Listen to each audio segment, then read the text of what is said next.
नमस्कार फ्रेंड्स मु देवेंद्र आपको स्वागत करुच्ची आउ एक नुआ भिडियो सो फ्रेंड्स आज भिडियो मु कौन सरकारी योजना नहीं कि आसी ना कहीं केते दिन सरकारी योजना नहीं कि आम कथा तो आज भिडियो लेबर भाई भौणी मानक मु छोटिया अपडेट नहीं कि आसी जदि भिडियोटी भल लगुच गोटे लाइक करदे चैनल नुआ आसते एवं सब्सक्राइब कर पाखे बेल आइकन को बजाई दिंतु जहाँफल मुझे जहाँ भी एमती नुआ नुआ अपडेट विषय में वीडियो नहीं कि आसबि तो सर्वप्रथमे वीडियो नोटिफिकेशन आपण पाइपर। तो चलतु फ्रेंड्स आज लेबर भाई भौणी मान छोटिया अपडेट बा खुशी खबर विषय जाणवा। सो फ्रेंड्स आपड़ देखिपारे बर्तमान आपणकर आई एंड पीआर डिपार्टमेंट ओडिशा तरफ आपणकर अपडेट आसी जाइए।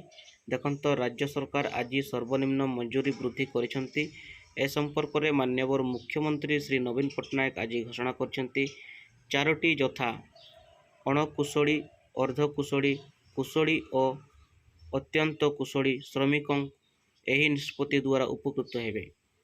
अणकुशली श्रमिक मानक मजूरी 352 टंकारु 450 टंका को वृद्धि करा जाइथिबा बेले अर्धकुशली श्रमिक मानक मजूरी 392 टंकारु 500 टंका को वृद्धि करा जाइछि।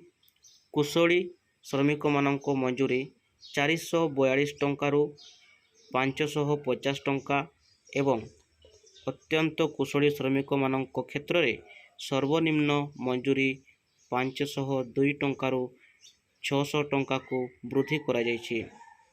तो फ्रेंड्स एटा थिला आपण देखि परछंती जो मानकर भी बा जो लेबर मानकर थिला आगुरु तांकर पेमेंट जो थिला 352 टंका तो तांकर हो जाइछि केते ना 450 टंका और जो मानकर पेमेंट तांकर थिला दिन को मजूरी थिला 392 टंका तो तांकर 92 टंकारु 500 टंका को 392 टंकारु 500 टंका को वृद्धि करा जाइछि।